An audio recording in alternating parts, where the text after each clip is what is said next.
అది ఒక అడ్వాంటేజ్ ఉన్నది. Hmm. అండ్ మోర్ ఓవర్ మనకి రోహిత్ శర్మ లాస్ట్ మ్యాచ్ 92 చేసి ఆయన ఫామ్ లో వచ్చింది. Yes, yes. ఒక కెప్టెన్ ఫామ్ లో వస్తే డెఫినెట్లీ ఆ టీం కూడా చాలా కాన్ఫిడెన్స్ లెవెల్ ఎక్కువ ఉంటుంది.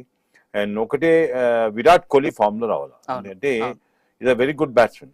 సి చాలా మంది ఎట్లా అంటే క్వార్టర్ ఫైనల్, సెమీఫైనల్ చాలా బాగా ఆడతారు. అవును, లీగ్ అవును. ఫార్మెట్ బాగా, ఫైనల్ వస్తేనే ఆ బెస్ట్ ప్లేయర్ క్యాలిబర్ తెలిసిపోతుంది. Right. అంటే ఆయన టెంపరమెంట్. ఎస్, ఒక్క నిమిషం సార్. ఇక్కడ బ్యాటింగ్ లైనప్ గురించి, అదేవిధంగా బ్యాటర్ల సామర్థ్యాల గురించి మాట్లాడుకునే ముందు ఒకసారి టాస్ గురించి మాట్లాడుకుందాం. ఈ రోజు మ్యాచ్ లో కూడా టాస్ కీలకమని చెప్తున్నారు, ముఖ్యంగా గయానా గ్రౌండ్ లో. టాస్ గెలిచిన వాళ్ళు ఖచ్చితంగా బ్యాటింగ్ ఎంచుకుంటారు. ఖచ్చితంగా బ్యాటింగ్ ఎంచుకొని అవతల డిఫెండింగ్ చేసుకునే ఛాన్స్ ఇవ్వరని చెప్పి తెలుస్తుంది. గయానా ఏదైతే ఉందో గ్రౌండ్ కూడా, దాంట్లో కూడా యావరేజ్ స్కోర్ 135 గానే చెప్తున్నారు.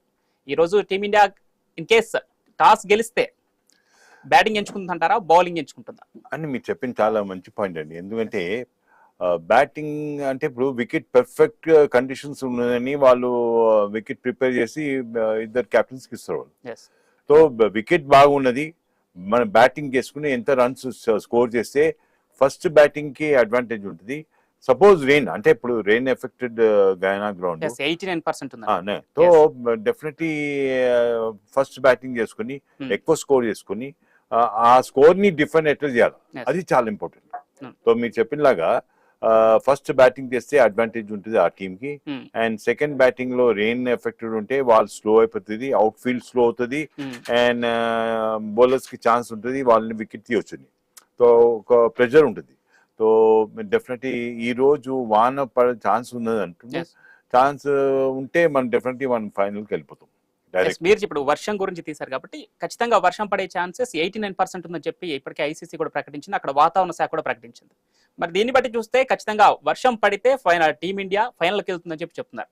ఈ విధంగా మనం వర్షం పడాలని కోరుకోవాలా, లేదంటే 20 ఓవర్ల మ్యాచ్ మొత్తం జరగాలని కోరుకోవాలి? ఏ విధంగా చూడాలి? నా దృష్టిలో వచ్చిందంటే ఆడి గెలవాలి. Yes, correct.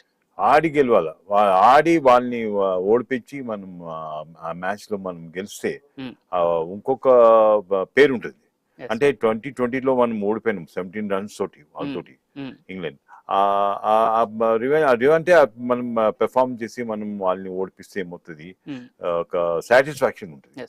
రెయిన్ ఎఫెక్టెడ్ లో మనం ఫైనల్స్ కి ఎట్లా పోదాం, బట్ రెయిన్ ఎఫెక్ట్ అవ్వకుండా మ్యాచ్ అవ్వాలా. ఎందుకంటే crores of people are watching this game. Yes. This game is చాలా important all over the world. So అట్లాంటి సిచ్యువేషన్ లో definitely we have to play well and perform well and win this match అని ఒక పట్టుదల ఉంటుంది రోహిత్ శర్మ.